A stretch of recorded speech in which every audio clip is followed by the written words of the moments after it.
സ്ഥിരം ഓടി തുടങ്ങിയപ്പോൾ ഈ ഓടാതെ കിടന്ന വണ്ടി ഓടുന്നതിൻ്റെതായിട്ടുള്ള പ്രശ്നങ്ങളുണ്ട്. അതെന്തൊക്കെയാണ്?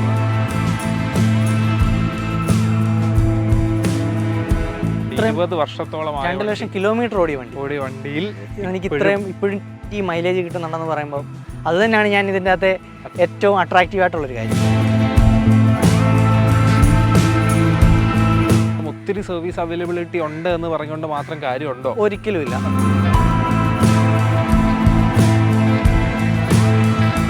Hi friends, welcome back to another episode.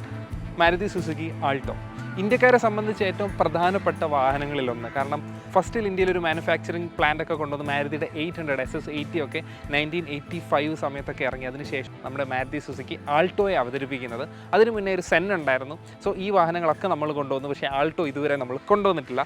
So ഇന്ന് ആൾട്ടോയുടെ യൂസർ എക്സ്പീരിയൻസ് ആണ്. അതും 2005 ആൾട്ടോയുടെ തന്നെ. കാരണം 2010 വരെ ആയിരുന്നു ഈ ഒരു വണ്ടി പ്രൊഡക്ഷനിലുണ്ടായിരുന്നത്. പിന്നീട് K10 പുതിയ ആൾട്ടോ 800 മാറുകയായിരുന്നു. സോ ആൾട്ടോ K10 1 ലിറ്റർ എഞ്ചിനായിരുന്നു, പക്ഷേ ഇത് 800cc എഞ്ചിനായിരുന്നു. ഒരു 3 സിലിണ്ടർ 800cc എഞ്ചിനായിരുന്നു ഇതിന് വന്നിരുന്നത്. സോ ഇത് അന്നത്തെ കാലത്ത് കുറച്ചുകൂടെ മാരുതി 800 എന്ന് പറയുമ്പോൾ, അല്ലെങ്കിൽ മാരുതി സെൻ എന്ന് പറയുമ്പോഴും കുറച്ചുകൂടെ സ്പേസിൻ്റെ കാര്യത്തിൽ കുറച്ച് കോംപ്രമൈസ് ഒക്കെ ചെയ്തിട്ടുള്ള വണ്ടികളായിരുന്നു അതൊക്കെ. പക്ഷേ ഇത് സ്പേസിൻ്റെ കാര്യത്തിലും കുറച്ചുകൂടെ ഒരു ഫാമിലി പർപ്പസ് മീറ്റ് ചെയ്യുന്ന വെഹിക്കിൾ, കുറച്ചുകൂടെ വലുപ്പമുള്ള വെഹിക്കിൾ എന്നുള്ള രീതിയിൽ ഇതിലോട്ട് പല ആൾക്കാരും അട്രാക്റ്റഡ് ആയിട്ടുണ്ട്.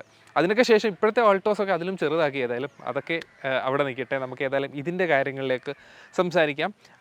ആൾട്ടോയുടെ കാര്യം പറയുകയാണെങ്കിൽ മൊത്തത്തിൽ ആൾട്ടോസ് നോക്കുകയാണെങ്കിൽ ഏകദേശം 4 മില്യൺ എബോവ് ആൾട്ടോസാണ് ടോട്ടൽ വിറ്റ് പോയിട്ടുള്ളത്. അത്ര ആവശ്യക്കാരുള്ള ഒരു മോഡലാണ് Maruti Suzuki Alto. Load Alto എന്നൊക്കെ പറഞ്ഞ് നമ്മൾ പല വീഡിയോസൊക്കെ കാണാറുണ്ട്. കാരണം മണാലിയിലൊക്കെ വണ്ടികൾ കുടുങ്ങി കിടക്കുന്നിടത്ത് ആൾട്ടോ ഒക്കെ പുഷ്പം പോലെ കയറി പോകുന്നതും പല വീഡിയോസ് ആൾട്ടോയുടെ നമ്മൾ കാണാറുണ്ട്. ഞാനും ഒരു ആൾട്ടോ യൂസറായിരുന്നു. ആൾട്ടോ K10 ഉണ്ടായിരുന്നു. എനിക്ക് ഭയങ്കര ഇഷ്ടപ്പെട്ടൊരു വണ്ടിയായിരുന്നു. സോ ഏതായാലും ഈ വണ്ടിയുടെ 2005 ആൾട്ടോയുടെ ഒരു യൂസർ എക്സ്പീരിയൻസിലേക്ക് നമുക്ക് ഇതിൻ്റെ ഓണറിനെ സ്വാഗതം ചെയ്യാം. സോ ആൾട്ടോയുടെ user, hi bro. Hi, welcome to channel. Thank you. ബ്രോയുടെ പേരും എന്ത് ചെയ്യുന്നു എന്നുള്ളതും പ്രേക്ഷകർ. എൻ്റെ പേര് ഷെലൻ. ഓക്കെ.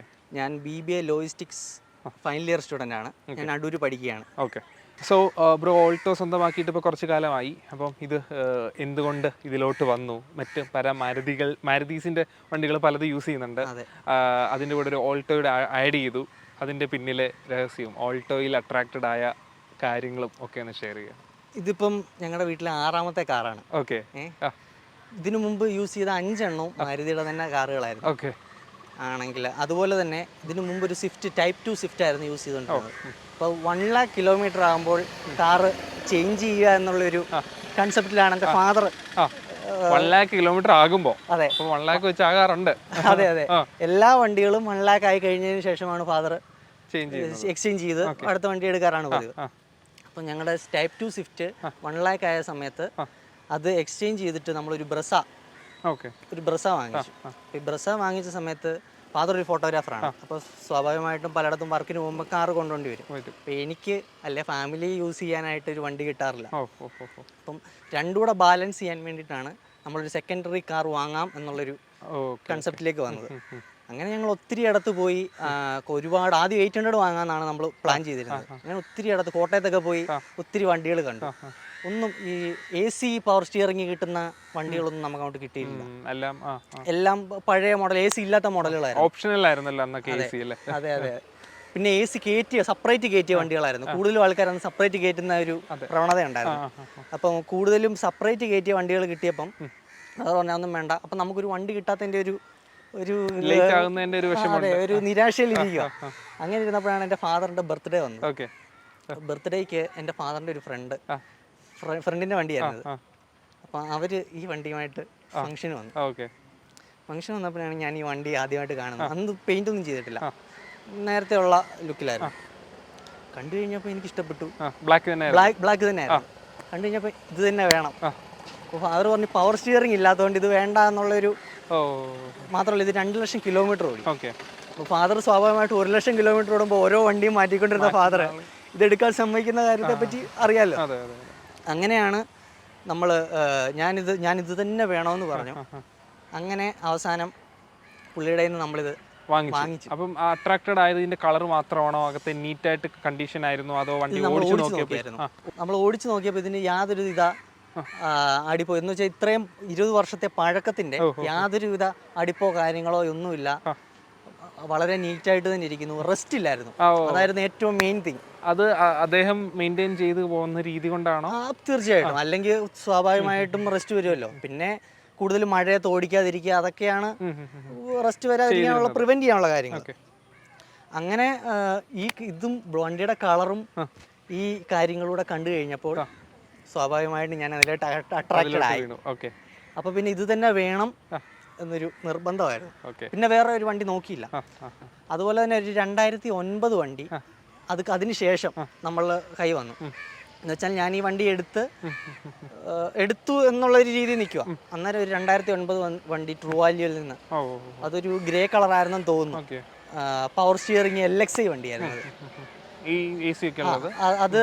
ഇത് ഏകദേശം 98,000 രൂപയ്ക്ക് AC ഒക്കെ ഉള്ള വണ്ടി അത് കിട്ടുമെന്ന് പറഞ്ഞു. നീറ്റ് വണ്ടിയായിരുന്നു. 22,000 കിലോമീറ്റർ അത് ഓടിയിട്ടുള്ളത്. 22,000 അത്രേ ഓടിയിട്ടുള്ളത്. ഏകദേശം 10-15 വർഷം കൊണ്ട്. അതെ, 2009 വണ്ടിയായിരുന്നു. അപ്പോൾ 14 വർഷം കൊണ്ട്. അതെ, അത്രേ ഓടിയിട്ടുള്ളൂ.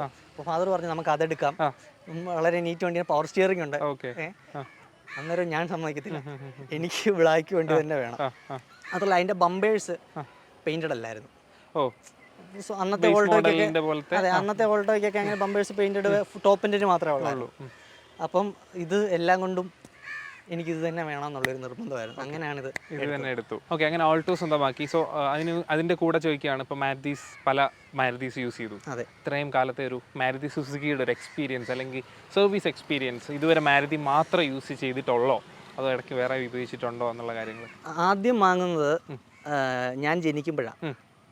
ഒരു നേവി ബ്ലൂ കളറ് മാരുതി 800 ആയിരുന്നു. അതിനുശേഷം അത് 1 lakh കിലോമീറ്റർ കഴിഞ്ഞ് കൊടുത്തു. അതിനുശേഷം ഒരു സിൽവർ 800 വാങ്ങിച്ചു. അതും 1 lakh കിലോമീറ്റർ കഴിഞ്ഞ് അതും കൊടുത്തു. അതിനുശേഷം ഒരു ഹ്യുണ്ടായി i10 വാങ്ങിച്ചു. അത് സെക്കൻഡ് എടുക്കുമായിരുന്നു. അപ്പം 6 വർഷം കൊണ്ട് എൻ്റെ ഓർമ്മ ശരിയാണെങ്കിൽ 20,000 കിലോമീറ്റർ താഴെ ഓടിയിട്ടുള്ളായിരുന്നു. അതെന്താ ഇത്രയും ഓട്ടോ ഉള്ള ഒരാൾ? അത് ഒരു വീട്ടിൽ കിടന്നിരുന്ന വണ്ടിയാണ്, അവർ ഫാമിലി യൂസിന് മാത്രം യൂസ് ചെയ്യുന്ന വണ്ടിയാണ്. അപ്പോൾ അത്രയും നാളുകൊണ്ട് അതേ ഓടിയിട്ടുള്ളൂ, അല്ലാതെ വേറെ റീപ്ലേസ്മെന്റോ കാര്യങ്ങളൊന്നുമില്ല. വണ്ടി എടുക്കുമ്പോൾ 20,000 കിലോമീറ്റർ ഓടിയിട്ടുള്ളായിരുന്നു 6 വർഷം കൊണ്ട്. അത് നമ്മൾ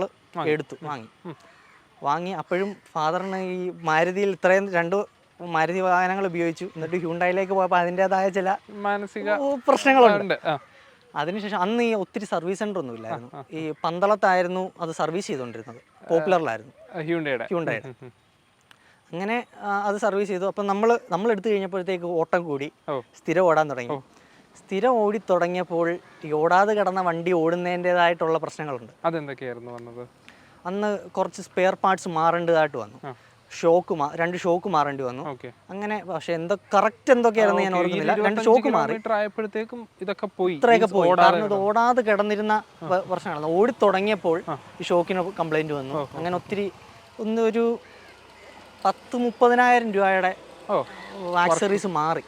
കാരണം ഹ്യുണ്ടായിക്ക് ഇച്ചിരി സർവീസ് കോസ്റ്റ് അന്ന് ഇച്ചിരി കൂടുതലായിരുന്നു. സ്പെയർ പാർട്സിന് അത്യാവശ്യം അപേക്ഷിച്ച് നോക്കുമ്പോൾ വളരെ കൂടുതലാണ്. അതെ, അതുപോലെ തന്നെ അവൈലബിലിറ്റി അന്ന് ഇന്നത്തെ അത്രയും അന്നില്ല. ഞാൻ 7ാം ക്ലാസ് പഠിക്കുന്നതിന് മുമ്പായിരുന്നത്. കാരണം 2016 ഞങ്ങൾ സ്വിഫ്റ്റ് എടുക്കുന്നത്, അതിന് മുമ്പായിരുന്നു. അങ്ങനെ അതൊരു 6 മാസം ഉപയോഗിച്ചപ്പോഴത്തേക്ക് ഏകദേശം ഇത് തീരുമാനമായി. അങ്ങനെ ഇരിക്കുന്ന സമയത്താണ് എൻ്റെ ഫാദറിൻ്റെ ഒരു ഫ്രണ്ടിൻ്റെ കൂടെ ഒരു സ്വിഫ്റ്റ് എടുക്കാനായിട്ട്, സ്വിഫ്റ്റ് നോക്കാനായിട്ട് പോകുന്നത്. പുള്ളിക്ക് ഒരു ആക്സിഡൻ്റ് ആയിട്ട് പുള്ളിയുടെ വണ്ടി പോയിട്ട് അങ്ങനെ ഷോറൂമിലേക്ക് പോയി, പത്തനംതിട്ട AVGയിലോട്ട് പോയി. അവിടെ ചെന്ന് ഈ Type 2 സ്വിഫ്റ്റ് 2016 അന്ന് ടെസ്റ്റ് ഡ്രൈവ് ചെയ്തപ്പോൾ ഇത് ഭയങ്കരമായിട്ട് ഇഷ്ടപ്പെട്ടു. മറ്റേതിൻ്റെ പ്രശ്നം ഓൾറെഡി ഉണ്ട്. അപ്പം എന്നാലും ഫിനാൻഷ്യൽ പ്രശ്നങ്ങളൊക്കെ കാരണം മാറണ്ട, അതിൽ തന്നെ പോകാമെന്നുള്ളൊരു മൈൻഡിലായിരുന്നു. പക്ഷെ ഇത് ഓടിച്ചു കഴിഞ്ഞപ്പോൾ ഫാദറിന് ഭയങ്കരമായിട്ട് ഇഷ്ടപ്പെട്ടു. സ്വിഫ്റ്റ് Type 2 അത് 1.2 ലിറ്റർ എഞ്ചിനായിരുന്നു, പെട്രോൾ. അങ്ങനെ അത് ഓടിച്ചു കഴിഞ്ഞാൽ ഭയങ്കരമായിട്ട് ഇഷ്ടപ്പെട്ടു. അങ്ങനെ അവിടെ വെച്ച് തന്നെ അത് ബുക്ക് ചെയ്തു. 10 ദിവസത്തിനുള്ളിൽ ഡെലിവറി കിട്ടി. അങ്ങനെ അന്ന് തൊട്ട് സ്വിഫ്റ്റ് യൂസ് ചെയ്തു. പുതിയ സ്വിഫ്റ്റ്. ഞാൻ വണ്ടി നോക്കാൻ പോയി യൂസ്ഡ് വണ്ടിയുടെ അല്ല, ജസ്റ്റ് ടെസ്റ്റ് ഡ്രൈവ് ചെയ്യാനായിട്ട് പോയത്. വണ്ടി കിട്ടി 2016 അതിനുശേഷം ഈ നവംബർ വരെ ആ സ്വിഫ്റ്റ് ആയിരുന്നു യൂസ് ചെയ്തുകൊണ്ടിരുന്നത്. ഈ തൊട്ട് കഴിഞ്ഞ നവംബർ വരെ 2024 2024 നവംബർ വരെ. ബ്രസ് എടുക്കുന്ന അത് ബ്രസ് എടുക്കുന്നത്. അപ്പോൾ എത്ര കിലോമീറ്റർ ആയിരുന്നു സ്വിഫ്റ്റ്? അത് 1 lakh കഴിഞ്ഞു. അപ്പോൾ ഇത്രയും മാരുതിയുടെ എക്സ്പീരിയൻസസ് ഉണ്ട്. അപ്പോൾ അതിൽ തോന്നിയ സർവീസ് കോസ്റ്റുകൾ അല്ലെങ്കിൽ മാരുതി സുസുക്കിയുടെ സർവീസ് സെൻറ്റേഴ്സ് കൂടുതലുണ്ടെന്നുള്ളൊരു ഗുണമാണ് എല്ലാവരും പറയുന്നത്, അല്ലെങ്കിൽ പാർട്സ് അവൈലബിലിറ്റി ഗുണമാണെന്നാണ് പറയുന്നത്. ശരിക്കും ഗുണമാണോ? സർവീസ് സെൻറ്റേഴ്സ് അവൈലബിലിറ്റി എന്ന് പറഞ്ഞാൽ ഇപ്പോൾ പത്തനംതിട്ട ടൗണിൽ തന്നെ എത്രയോ പോപ്പുലർ ഉണ്ട്, AVG ഉണ്ട്, ഇൻഡസ് ഉണ്ട്, അല്ലെ പ്രൈവറ്റ് ആൾക്കാർ. ഇപ്പോൾ തന്നെ നെക്സ ഷോറൂം വാങ്ങിച്ച് പണി നടന്നുകൊണ്ടിരിക്കുന്നു. അങ്ങനെ അപ്പം തന്നെ എത്രയോ ഇത് അവൈലബിലിറ്റി, സ്പെയർ പാർട്സിൻ്റെ അവൈലബിലിറ്റി, സർവീസ് സെൻറ്ററിൻ്റെ അവൈലബിലിറ്റി നമുക്ക് മനസ്സിലാവും. പക്ഷേ എൻ്റെ ഫാദർ 800 ഉള്ള സമയം മുതലേ പുത്തൻപീടി AGT എന്നും പറഞ്ഞൊരു പ്രൈവറ്റ് സർവീസ് സെൻറ്റർ ഉണ്ടായിരുന്നു. അവിടെ മാരുതിയുടെ വണ്ടികൾ മാത്രമേ പണിയുള്ളൂ. അന്ന് തൊട്ടേ അവിടെയാണ് വണ്ടി സർവീസ് ചെയ്യുന്നതും പണിയുന്നതും. ഷോറൂമിൽ കൊടുക്കാതെ അവിടെ കൊടുത്തപ്പോൾ എന്ത് ഗുണമാണ് കിട്ടിയത്? അവിടെ ഒന്നാമത്തെ കാര്യം, നമ്മൾ കൂടെ കയറി നമുക്ക് എന്തൊക്കെ നമ്മുടെ വണ്ടിയിൽ ചെയ്യുന്നു എന്നുള്ള കാര്യങ്ങൾ നമുക്ക് അറിയാൻ സാധിക്കും. ഇത് നമ്മൾ പ്രൈവറ്റ് ആയതുകൊണ്ട് നമുക്ക് കയറി കാണാമായിരുന്നു. പിന്നെ അവിടെ ഷിബു സാർ എന്ന് പറഞ്ഞൊരു ആളുണ്ടായിരുന്നു, മെയിൻ നോക്കുന്നില്ല. പുള്ളിക്കാരനെ പരിചയമുണ്ട്. അത്രയും ലോങ് ടൈം നമ്മളവിടെ പണിഞ്ഞതുകൊണ്ട് പുള്ളിക്കാരനെ നല്ല പരിചയമായിരുന്നു. നമ്മൾ മെയിനായിട്ട് പുള്ളി ഏൽപ്പിച്ചിട്ടാണ് എല്ലാം ചെയ്യുന്നത്. പുള്ളിക്കാരൻ എന്ത് പാർട്സ് മാറണമെങ്കിലും നമ്മളെ അന്നേരം വിളിച്ച് ചോദിക്കും, ബ്രേക്ക് പാഡ് മാറട്ടെ, അങ്ങനെയുള്ള കാര്യങ്ങളെല്ലാം. അപ്പോൾ ആ ഒരു കാര്യങ്ങളൊക്കെ കൊണ്ട്. പിന്നെ സർവീസ് കോസ്റ്റ്, സ്വിഫ്റ്റ് ഇത്രയും വർഷം എന്ന് വെച്ചാൽ 8.5 വർഷത്തോളം യൂസ് ചെയ്തു, 1 lakh കിലോമീറ്റർ ഇത്രയും യൂസ് ചെയ്തിട്ട് 5000 രൂപയ്ക്ക് മുകളിൽ ഇതുവരെ സർവീസ് കോസ്റ്റ് വന്നിട്ടില്ല. എല്ലാ സർവീസും താഴെയാണ്. അപ്പോൾ എല്ലാ 10,000 കിലോമീറ്റർ എല്ലാ 10,000 കൃത്യമായിട്ട് സർവീസ് ചെയ്യുമായിരുന്നു. ഓക്കെ. അപ്പം എന്നിട്ടും ഈ 1 lakhൽ മാറ്റണം എന്നുള്ളതൊരു ഡിസിഷൻ എന്നുള്ള രീതിയിൽ 1 lakh കഴിഞ്ഞാൽ റീസെയിൽ വാല്യൂ കുറയും. അതുകൊണ്ട് തന്നെ അതിനും ആ 1 lakh ആകുമ്പോഴേ വണ്ടി അങ്ങനെ, അല്ലാതെ വണ്ടിക്ക് പ്രശ്നങ്ങളൊന്നും ഉള്ളതുകൊണ്ടല്ല. ഓക്കെ. അപ്പം ഈ ഒരു പ്രൈസിൽ ആണ് സർവീസ് ചെയ്തിരുന്നത്. അവിടുന്ന് ഇപ്പം ബ്രസയിലോട്ട് മാറി. ബ്രസയും പുറത്താണോ കൊടുക്കുന്നത്? അല്ല, ബ്രസയ്ക്ക് നമ്മൾ എക്സ്റ്റെൻഡഡ് വാറന്റി എടുത്തിട്ടുണ്ട്. അപ്പോൾ പുറത്ത് കൊടുത്തു കഴിഞ്ഞാൽ എക്സ്റ്റെൻഡഡ് വാറന്റിയുടെ കട്ടാവും. അതുകൊണ്ട് തന്നെ നമ്മൾ പോപ്പുലറിലാണ് ഇപ്പോൾ സർവീസ് ചെയ്തിരുന്നത്. പക്ഷേ ഞാൻ ഈ 5000 സർവീസ് ഇപ്പോൾ ഓൾറെഡി കഴിഞ്ഞു. 5000 ഞാൻ ആ സർവീസ് ചെയ്യാൻ പോയത് പത്തനംതിട്ട പോപ്പുലറിലായിരുന്നു. അപ്പോൾ 1-2 കംപ്ലയിൻറ്റ്സ് എനിക്ക് അവിടെ നിന്ന് ഉണ്ടായി. കാരണം ഒന്നാമത്തെ കാര്യം, നമ്മളവിടെ ചെന്ന് നിന്നിട്ട് നമ്മളെ മൈൻഡ് പോലും ചെയ്യാത്തൊരവസ്ഥ. പിന്നെ അവിടെ ഇച്ചിരി മുകളിലായിട്ടാണ് ഇവരുടെ വർക്ക് സ്റ്റേഷൻ. അപ്പം ഞാൻ ആദ്യമായി ചെന്നിട്ട് അങ്ങോട്ട് കയറി ചെന്നു. അന്നേരം അവിടെ ഒരാൾ പറഞ്ഞു ഇവിടെ അല്ല, തിരിച്ചിറങ്ങി പോകണം. അപ്പം ഞാൻ അവിടെ നിന്ന് റിവേഴ്സ് ഇറങ്ങി വന്നിട്ടാണ് സെക്യൂരിറ്റിയും കാര്യങ്ങളും എല്ലാം ഞാൻ ചോദിക്കുന്നത്. ചോദിച്ചപ്പോൾ അവർ പറഞ്ഞു, അതുവരെ എന്നെ മൈൻഡ് ചെയ്തില്ല, ഞാൻ അങ്ങോട്ട് ചോദിക്കുക. അങ്ങോട്ട് ചോദിച്ചിട്ട് അത് കഴിഞ്ഞിട്ട് അവർ പറഞ്ഞു എന്നാൽ പിന്നെ ഒന്നുകൂടെ മേളിലോട്ട് കൊണ്ടിടാം. എന്നെ ഞാൻ പിന്നെ വീണ്ടും മേളിൽ കൊണ്ടിട്ടു. അപ്പം അങ്ങനത്തെ ഒരു ഇഷ്യൂ ഉണ്ടായി. അതുപോലെ തന്നെ എനിക്ക് വണ്ടി തരാനായിട്ടൊരു അവർ പറഞ്ഞതിലും ഒരു 1 മണിക്കൂറോളം ഡിലേ വന്നിട്ടുണ്ടായിരുന്നു. അതൊരു പ്രശ്നമാണോ എന്ന് ചോദിച്ചാൽ ഒരു പ്രശ്നമല്ല. പക്ഷേ ഞാൻ എൻ്റെ ഫ്രണ്ട്സിൻ്റെ, എൻ്റെ കസിനൊക്കെ ടൊയോട്ടയുടെ വണ്ടികളുണ്ട്. സ്വാഭാവികമായിട്ട് ഞാൻ ഇതുകൊണ്ട് സർവീസിന് പോയിട്ടുണ്ട്. നമ്മൾ ഗേറ്റിൽ ചെല്ലുമ്പോഴേ അവിടുത്തെ സെക്യൂരിറ്റി വന്നിട്ട് അവിടുന്നേ നമ്മൾ കസ്റ്റമറിനോടുള്ള ഒരു സർവീസ് ഭയങ്കര തന്നെയായിരുന്നു. നമ്മളോട് പറയുന്ന ടൈമിന് 1 മിനിറ്റ് അങ്ങോട്ട് പോകത്തില്ല, ഒരു 5 മിനിറ്റ് മുമ്പ് അവർ വണ്ടി തരും ടൊയോട്ടയിൽ. അങ്ങനത്തെ സർവീസ് ആയിരുന്നു എനിക്ക് ടൊയോട്ടയിൽ കിട്ടുന്നത്.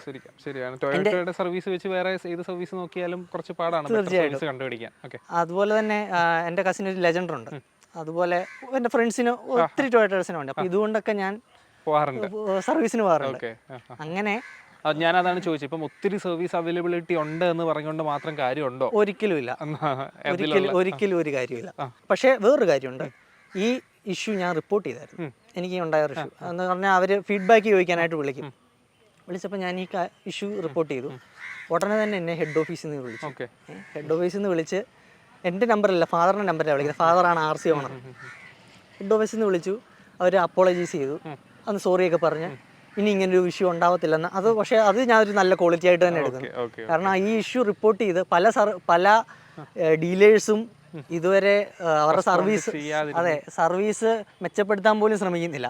അങ്ങനൊരു സാഹചര്യത്തിൽ പോപ്പുലർ ആ സ്പോട്ടിൽ തന്നെ വിളിച്ച് ആണെങ്കിൽ നമ്മളൊരു കംപ്ലൈൻറ്റ് പറഞ്ഞപ്പോൾ ഉടനെ ഹെഡ് ഓഫീസിൽ നിന്ന് കോൾ വന്നത് ഇനി അടുത്ത സർവീസിൽ അത് റെഡിയാക്കാം എന്നൊരു ഉറപ്പ് നമുക്ക് തന്നു.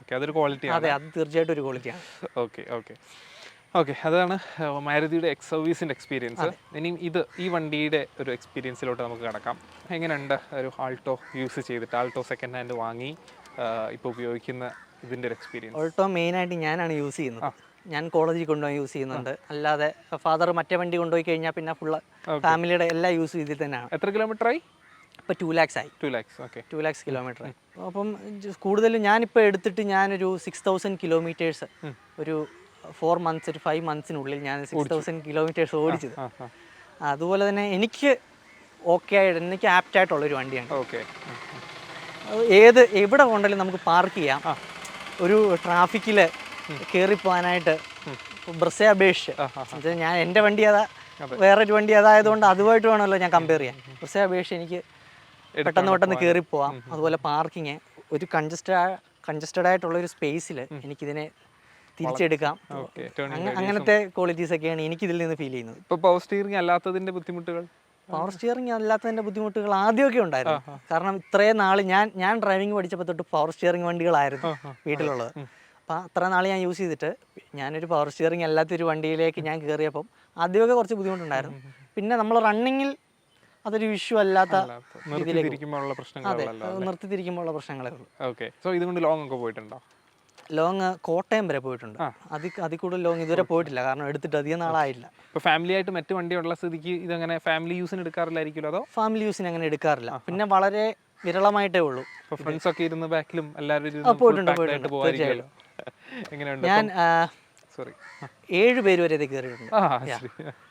കുറച്ച് നമ്മൾ അഡ്ജസ്റ്റ് ചെയ്യണം, അല്ലാതെ നടക്കത്തില്ല. അങ്ങനെ 7 പേര് വരെ കയറി. ചോദിക്കാൻ വന്നത്, ഇപ്പോൾ ഒരു യൂസ്ഡ് കാർ നോക്കുന്ന ആൾക്ക് ഒരു ആൾട്ടോ, പഴയ മീൻസ് ഫസ്റ്റ് ജനറേഷൻ ആൾട്ടോ നോക്കിക്കഴിഞ്ഞാൽ അവർക്ക് അതെങ്ങനെയൊക്കെ യൂട്ടിലൈസ് ചെയ്യാൻ പറ്റും?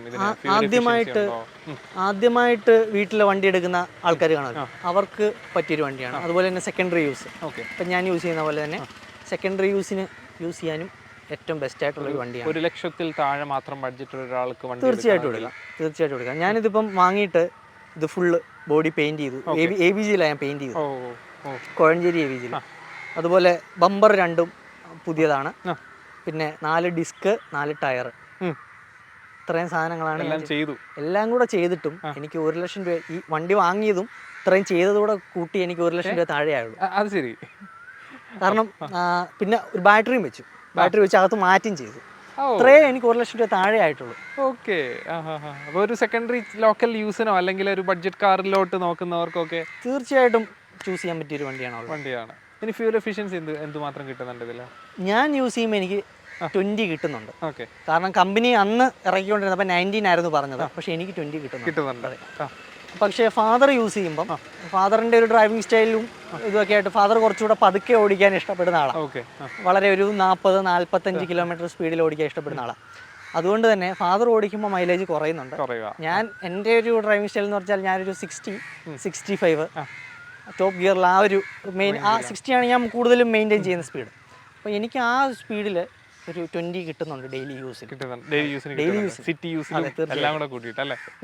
ഞാൻ മിക്കവാറും ഇതിൽ തന്നെയാണ് കോളേജിൽ പോകുന്നത്. അന്നേരം എനിക്ക് ആ ഒരു മൈലേജ് പല റോഡിൽ കൂടെ, ഞാൻ ചിലപ്പോൾ ഷോർട്ട് കട്ടൊക്കെ കയറിയായിരിക്കും പോകുന്നത്, പല ടെറൈൻസിൽ കൂടെ ആയിരിക്കും, അല്ലെ പല റോഡിൽ കൂടെ ആയിരിക്കും ഞാനിത് യൂസ് ചെയ്യുന്നത്. എന്നിട്ട് എനിക്ക് ആ മൈലേജ് കിട്ടുന്നുണ്ട്. അപ്പം വണ്ടി എടുത്തതിന് ശേഷം സസ്പെൻഷൻ പണികളോ അല്ലാത്ത പണികളൊക്കെ ഒരു പണിയും വന്നിട്ടില്ല.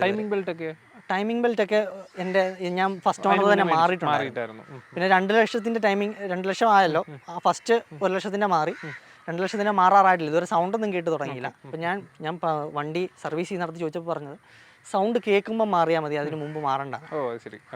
സൗണ്ട് കേട്ട് തുടങ്ങിയിട്ട് പറഞ്ഞല്ലോ. തീർച്ചയായിട്ടും സസ്പെൻഷൻ ഒന്നും മാറിയില്ല. സസ്പെൻഷൻ ഒന്നും ഇതുവരെ മാറിയിട്ടില്ല. അതിനുള്ള പ്രശ്നങ്ങളും ഇല്ല. പക്ഷേ ഫസ്റ്റ് ഓണർ ഫ്രണ്ടിലെ 2 ഹെഡ്ലൈറ്റ്സ് മാറിയിട്ടുണ്ട്. അത് ആദ്യം ടെസ്റ്റ് ചെയ്ത സമയത്ത് കളർ ഫെയ്ഡ് ആയിരുന്നു. അന്ന് ആ സമയത്ത് മാറിയിട്ടുണ്ടായിരുന്നു. ടെസ്റ്റിംഗ് ഈ സെപ്റ്റംബറിൽ ഇതിന്റെ ടെസ്റ്റിംഗ് ആണ്. അതിന് വേണ്ടിയിട്ടാണ് പെയിന്റ് ഒക്കെ ചെയ്ത്, അതിന് വേണ്ടിയിട്ട് പെയിന്റ് ചെയ്തെന്ന് നമ്മൾ വരുത്തി തീർത്തു. പക്ഷേ എൻ്റെ മനസ്സിൽ ആഗ്രഹിച്ച് നമ്മൾ തീർച്ചയായിട്ടും കിട്ടിയല്ലേ? തീർച്ചയായിട്ടും. ഓക്കെ. അപ്പോൾ ബ്രോ, ടൊയോട്ടയുടെ എക്സ്പീരിയൻസുകളോ കുറേ നല്ലത് പറഞ്ഞു, ഫ്രണ്ട്സിൻ്റെ വണ്ടികളൊക്കെ ആയിട്ട് പോകുമ്പോഴത്തെ. ഇപ്പോൾ പുതിയൊരു വണ്ടി വാങ്ങി, ഇപ്പോൾ ബ്രസ് എന്തുകൊണ്ട് വാങ്ങി, വേറെ ഒരു ബ്രാൻഡ് അല്ലെങ്കിൽ ടൊയോട്ട എന്തുകൊണ്ട് ചൂസ് ചെയ്തില്ല? ഞാൻ പറഞ്ഞില്ലേ, എൻ്റെ ഫാദർ ഒരു ഹ്യുണ്ടായി എടുത്ത് അതിൻ്റെ ഒരു എക്സ്പീരിയൻസ് ഓൾറെഡി ഫാദറിനുണ്ട്. അപ്പോൾ ഫാദറിൻ്റെ ഒരു താല്പര്യം എപ്പോഴും മാരുതി തന്നെയാണ്. അപ്പോൾ ഫാദറിന് പണ്ട് തൊട്ടേ ബർസ ഡീസൽ എഞ്ചിനുള്ള സമയം തൊട്ടേ താല്പര്യമുള്ളൊരു വണ്ടിയാണ്. അതുകൊണ്ട് തന്നെ ആദ്യം നമ്മൾ നോക്കിയത് ഫ്രോങ്സ് ടെർബോ ആയിരുന്നു. പക്ഷേ അതിന് മൈലേജ് കിട്ടില്ല എന്നുള്ളൊരു ഒരു ടോക്ക് ഉണ്ടായിരുന്നു. 13 ഒക്കെ കൂട്ടിയാൽ മതി. പക്ഷേ എൻ്റെ ഫ്രോങ്സ് ടെർബോ യൂസ് ചെയ്യുന്നവർക്ക് 20 കിട്ടുന്നവരുണ്ട്. 20 കിട്ടുന്നത് ലോങ് ഡ്രൈവിൽ ലൈറ്റ് റോഡിലായിരിക്കാം. ആയിരിക്കാം. പക്ഷേ അപ്പോൾ ആ ഒരു കാരണങ്ങൾ കൊണ്ട് ഫ്രോങ്സ് വേണ്ട, ഫ്രോങ്സ് എടുക്കുവാണെങ്കിൽ ടെർബോ എടുക്കും. കാരണം 1.2 ഓടിച്ചിട്ട് അത്ര രസം തോന്നിയില്ലായിരുന്നു. അപ്പോൾ എടുക്കുവാണെങ്കിൽ ടെർബോ എടുക്കും. പക്ഷേ ടെർബോയ്ക്ക് ഇങ്ങനെ ഒരു ഇഷ്യൂ ഉണ്ട്. അതുകൊണ്ട് തന്നെ നമ്മൾ നേരെ ഗ്രാൻഡ് വിറ്റാര അല്ലെങ്കിൽ ബ്രസ എന്നുള്ളൊരു ഓപ്ഷനിലേക്ക് ചെന്നു. ഗ്രാൻഡ് വിറ്റാരയിലേക്ക് ചെന്നപ്പം ആണെങ്കിൽ മെയിൻ അണ്ടർ പവേർഡ് ആണ് എന്ന് വെച്ചാൽ കയറ്റമൊക്കെ കയറുമ്പോൾ നമുക്കത് ഫീൽ ചെയ്യുന്നുണ്ട്. മാത്രമല്ല ആണെങ്കിൽ നമ്മുടെ 13 ലക്ഷം രൂപയാണ് അതിൻ്റെ സ്റ്റാർട്ടിങ് ഓൺ റോഡ് പ്രൈസ് വന്നിരുന്നത്, ബേസ് മോഡൽ. അത്രയും പൈസ വണ്ടിയിൽ ഇൻവെസ്റ്റ് ചെയ്യണമെന്നുള്ളൊരു തോട്ട് വന്നു. അതുകൊണ്ട് തന്നെ ബ്രസ മതി എന്നുള്ളൊരു തീരുമാനമായി. വേറെ ബ്രാൻഡ്സ് ഒന്നും നോക്കിയില്ല ഫാദറിന്? വേറെ ഒന്നും ഞാൻ നോക്കിയിട്ടുണ്ടായിരുന്നു. ഞാൻ ഒരു രീതിയിൽ ഞാൻ കൺവിൻസ് ചെയ്തെടുത്തു മറ്റ് നമുക്ക് ബ്രാൻഡ്സ് നോക്കാമെന്ന്. അതുകൊണ്ട് തന്നെ ഞാൻ ഒരു വിധപ്പെട്ട എല്ലാ ബ്രാൻഡ്സിൻ്റെയും ഈ സെഗ്മെന്റ് അല്ലെ അതിനടുത്ത് നിൽക്കുന്ന സെഗ്മെന്റിലെ വണ്ടികൾ ഓടിച്ചു. ഒത്തിരി വണ്ടികളുണ്ടല്ലോ, 10 to 15. ഒത്തിരി വണ്ടി ഞാൻ ഓടിച്ചിട്ടുണ്ട്. മിക്കവാറും ഉള്ള എല്ലാ ഞാൻ 1-2 ബ്രാൻഡ്സ് ഒഴിച്ച് ബാക്കിയെല്ലാം ഞാൻ കവർ ചെയ്തിട്ടുണ്ട്. അതിൽ എനിക്ക് ഏറ്റവും ചെയ്യാത്ത ബ്രാൻഡ്സ് ഇതൊക്കെ എനിക്ക് അത് ഞാൻ ഡ്രൈവ് ചെയ്യാത്തതിൻ്റെ കാര്യം എന്താണെന്ന് വെച്ചാൽ ഞാൻ അവരെ കോൺടാക്ട് ചെയ്തിട്ടുണ്ടായിരുന്നു. പക്ഷേ അവർ ഡ്രൈവ് തരാൻ എനിക്ക് താല്പര്യം കാണിച്ചില്ല. അതെന്തുകൊണ്ടാണെന്ന് അറിയത്തില്ല. കാരണം അവർക്കൊരു ഒരു വണ്ടി സെയിൽ കിട്ടുന്ന കാര്യമല്ലേ. എന്നിട്ടും അവർ കസ്റ്റമറിനോട് എന്തോ ആണ് അങ്ങനെ കാണിച്ചതെന്ന് എനിക്കറിയത്തില്ല. ആണെങ്കിൽ ഞാൻ ഫ്രീക്വൻ്റ്ലി കോൺടാക്ട് ചെയ്തിട്ടുണ്ടായിരുന്നു. പക്ഷേ എനിക്ക് ഒന്ന് മഹീന്ദ്രയിൽ നിന്ന് എനിക്ക് 3XO ഡ്രൈവ് ചെയ്യാനായിട്ട് ഞാൻ ചോദിച്ചായിരുന്നു. പക്ഷേ എനിക്ക് കിട്ടിയില്ല. അവരെന്നോട് പറഞ്ഞത് ആണെങ്കിൽ ഷോറൂമിലേക്ക് വന്നു കഴിഞ്ഞാൽ ഇവിടെ ടെസ്റ്റ് ഡ്രൈവ് ചെയ്യാന്നാണ് എന്നോട് പറഞ്ഞത്. വീട്ടിൽ കൊണ്ടുവന്ന് ചെയ്യത്തില്ല. അത് ലാസ്റ്റ് ആണ് പറഞ്ഞത്. ആദ്യം കുറെ എന്നെ ഇട്ട് ഫ്രീക്വന്റ്ലി കറക്കിയിട്ടാണ് ലാസ്റ്റ് പറഞ്ഞത് ഇവിടെ വന്നു കഴിഞ്ഞാൽ ടെസ്റ്റ് ഡ്രൈവ് ചെയ്യാം. ഞാൻ പറഞ്ഞു സ്വാഭാവികമായിട്ടും വേണ്ട, കാരണം വീട്ടിൽ കൊണ്ടുവരണമെന്നായിരുന്നു ആവശ്യം. കാരണം മറ്റു ബ്രാൻഡുകൾ ഞാൻ വിളിക്കുമ്പോഴേ വരുന്നുണ്ട്. കാരണം ഞാൻ ടൊയോട്ടയിൽ ഞാനിപ്പോൾ ടേസർ ആദ്യം നോക്കിയായിരുന്നു. ടേസർ നോക്കി, ഹൈഡ്രൈഡർ നോക്കി. ടൊയോട്ടയിൽ നോക്കിയ സമയത്ത് ഞാൻ രാവിലെ വിളിച്ച് ടെസ്റ്റ് ഡ്രൈവ് ബുക്ക് ചെയ്തു. ഉച്ചയായപ്പോൾ അവർ വീട്ടിൽ വന്നു. 2 വണ്ടികളും. അങ്ങനെ ഒരു എക്സ്പീരിയൻസ് എനിക്കുണ്ട്. അപ്പോൾ സ്വാഭാവികമായിട്ടും ഞാൻ മഹീന്ദ്രയിൽ അങ്ങോട്ട് പോയി ടെസ്റ്റ് ഡ്രൈവ് ചെയ്യേണ്ട ആവശ്യം എനിക്കില്ലല്ലോ. അതുപോലെ തന്നെ എം ജിയിൽ ഞാൻ ഇതുപോലെ വിളിച്ച് ടെസ്റ്റ് ഡ്രൈവ് ആവശ്യപ്പെട്ടായിരുന്നു. അവരും 1-2 പ്രാവശ്യം എനിക്ക് തരാമെന്ന് പറഞ്ഞതല്ലാതെ ഞാനിപ്പോൾ ആദ്യം ഞാൻ വിചാരിച്ച് ഈ എക്സിക്യൂട്ടീവിൻ്റെ കുഴപ്പമാണ്. പക്ഷേ ഞാൻ എക്സിക്യൂട്ടീവ് മാറി വിളിച്ചു. എന്നിട്ടും എനിക്ക് ഡ്രൈവ് തന്നിട്ടില്ല. അപ്പോൾ ഈ 2 ബ്രാൻഡാണ് എനിക്ക് ഡ്രൈവ് തരാത്തത്. അതുപോലെ തന്നെ എനിക്ക് ഏറ്റവും ഫാസ്റ്റായിട്ട് കിട്ടിയത് ഒന്ന് ടൊയോട്ടയിൽ നിന്ന്, അതുപോലെ വോക്സ് വാഗണിലെ 2 വണ്ടി ആണെങ്കിൽ ടൈഗൂണും വിർട്ടസും രണ്ടും ഞാൻ രാവിലെ വിളിച്ചപ്പോൾ ഒരു മണിക്കൂറിനുള്ളിൽ എനിക്ക് വീട്ടിൽ കൊണ്ടുവന്ന വണ്ടി കൊണ്ടുവന്നു. ഈ 2 ബ്രാൻഡുകളാണ് എനിക്ക് ഫാസ്റ്റായിട്ട് വണ്ടി ഡെലിവറി ചെയ്തത്. പക്ഷേ ബ്രസ എടുക്കുന്നതിന് മുമ്പ് ഞാൻ നോക്കിയതിൽ എനിക്ക് ഏറ്റവും ഇഷ്ടപ്പെട്ട ഒരു വണ്ടി ഏതാണെന്ന് വെച്ചാൽ കിയ സോണറ്റ് ആയിരുന്നു. കിയ സോണറ്റിൻ്റെ ഡീസൽ എഞ്ചിൻ. കിയ സോണറ്റിൻ്റെ ഡീസൽ എനിക്ക് ഭയങ്കര കാരണം നമ്മൾ ഈ ഒരു പ്രൈസ് റേഞ്ചിൽ അതിൽ ഫീച്ചേഴ്സ് കൂടുതലായിരുന്നു കിയ സോണറ്റിൽ. കാരണം ഈ ബ്രസയുടെ സെയിം പ്രൈസ് റേഞ്ചേ ഉള്ളായിരുന്നു. അതിൽ കുറച്ചുകൂടെ ഫീച്ചേഴ്സ്, മൈലേജ്, പെർഫോമൻസ് ആണ് എനിക്ക് ഒരു രക്ഷയുമില്ല. ഡ്രൈവ് ചെയ്ത് കഴിഞ്ഞപ്പോൾ എനിക്ക് ഭയങ്കരമായിട്ട് ഇത് അഡിക്റ്റായി. പിന്നെ അതിൽ നിന്ന് വേണ്ടാന്ന് വെക്കാൻ ഞാൻ ഫാദറിനെ പറഞ്ഞ് കൺവിൻസ് ചെയ്യുകയൊക്കെ ചെയ്തു. അതിൽ നിന്ന് വേണ്ടാന്ന് വെക്കാനുള്ള കാര്യം എന്താണെന്ന് വെച്ചാൽ ആ ഒരു ടൈം പീരീഡിൽ എനിക്കറിയാവുന്ന 1-2 പേർക്ക് ഇതേ ഡീസൽ എഞ്ചിനിൽ 1-2 കംപ്ലയിൻസ് വന്നു. DPF ഇഷ്യൂസ് ആണോ അതോ ആണെന്ന് തോന്നുന്നു. ആണെങ്കിൽ അത് പക്ഷേ കുറച്ച് നാൾ കഴിഞ്ഞ് ഈ സർവീസ് സെൻ്റർ അത് കറക്റ്റ് ചെയ്ത് കൊടുത്തു. പക്ഷേ എന്നാലും നമ്മൾ ആ ഒരു മൈൻഡിലുള്ളത് കൊണ്ട് അങ്ങനെ ആ കേസ് അങ്ങ് വിട്ടു. അങ്ങനെയാണ് ലാസ്റ്റ് ബ്രസ തന്നെ മതി എന്നുള്ള രീതിയിലേക്ക് വന്നത്. ഓക്കെ, അതാണ് നമ്മൾ ഒരു മൊത്തത്തിലുള്ളൊരു ജേണി നമ്മളൊന്ന് ചോദിച്ചതാണ്. ഓക്കെ, എനിവേസ് ഏതായാലും ഓൾട്ടോ യൂസ് ചെയ്യുന്നു. പുതിയൊരാൾക്ക് ഓൾട്ടോ സജസ്റ്റ് ചെയ്യുമ്പോൾ സെക്കൻഡ് ഹാൻഡ് മാർക്കറ്റിൽ വണ്ടി നോക്കുന്നവർക്ക് അല്ലേ സജഷൻ കൊടുക്കാൻ എന്തെങ്കിലും ഉണ്ടോ? ഓൾട്ടോ മെയിനായിട്ട് ഫ്യൂൽ എഫിഷ്യൻസിയാണ് ഞാൻ പറയുന്നത്. ഒരു മിഡിൽ ക്ലാസ് ഫാമിലിക്ക് ഫാമിലിയായിട്ട് പോകാനായിട്ട് തീർച്ചയായിട്ടും ഫ്യൂൽ എഫിഷ്യൻ്റ് ആയിട്ടുള്ള ഒരു വണ്ടി തന്നെയാണ് ഓൾട്ടോ. ഒരു അത്യാവശ്യം ലോങ് പോകുമ്പോഴായാലും ഇപ്പോൾ എനിക്ക് 20 കിട്ടുന്നുണ്ടെങ്കിൽ ബാക്കിയുള്ളവർക്കും ഏകദേശം അത്ര തന്നെ കിട്ടണം. ഏകദേശം ഇത്രയും വർഷമായി 20 വർഷത്തോളം 2 ലക്ഷം കിലോമീറ്റർ ഓടിയ വണ്ടിയിൽ എനിക്ക് ഇത്രയും ഇപ്പോഴും 20 മൈലേജ് കിട്ടുന്നുണ്ടെന്ന് പറയുമ്പോൾ അത് തന്നെയാണ് ഞാൻ ഇതിൻ്റെ അകത്തെ ഏറ്റവും അട്രാക്റ്റീവ് ആയിട്ടുള്ളൊരു കാര്യം. ഓക്കെ ഏതായാലും അതൊക്കെയായിരുന്നു നമുക്ക് ചോദിക്കാനുണ്ടായിരുന്നത്. ആൾട്ടോ എന്ന വാഹനത്തിനുപരി നമ്മൾ മാരുതി സുസുക്കിയുടെ കുറേ നാളത്തെ എക്സ്പീരിയൻസ് ആണ് മെയിനായിട്ട് ചോദിച്ചത്. ഏതായാലും അതെല്ലാം ബ്രോ ഷെയർ ചെയ്തു. Thank you so much. വളരെ നന്ദി, നല്ലൊരു എക്സ്പീരിയൻസ് തന്നതിന്. ഓക്കെ, അപ്പം നിങ്ങൾക്ക് ഈ വീഡിയോ ഇഷ്ടപ്പെട്ടെങ്കിൽ വീഡിയോ ലൈക്ക് ചെയ്യുക, നമ്മുടെ ചാനൽ സബ്സ്ക്രൈബ് ചെയ്യാനായിട്ട് മറക്കരുത്. നിങ്ങളുടെ വണ്ടി നിങ്ങൾക്ക് യൂസർ എക്സ്പീരിയൻസ് ചെയ്യാൻ താല്പര്യമുണ്ടെങ്കിൽ നമ്മളുമായിട്ട് കോൺടാക്ട് ചെയ്യുക. നമ്മുടെ ഡീറ്റെയിൽ എല്ലാം നമ്മൾ കൊടുത്തിട്ടുണ്ട്. സോ നമ്മൾ ഇതുപോലുള്ള യൂസ്ഫുൾ യൂസർ എക്സ്പീരിയൻസ് വീഡിയോസും പുതിയ കാസിൻ്റെ റിവ്യൂസും ഒക്കെ ആയിട്ട് നമ്മൾ വീണ്ടും വരുന്നതായിരിക്കും. അതുവരേക്കും ഗുഡ് ബൈ.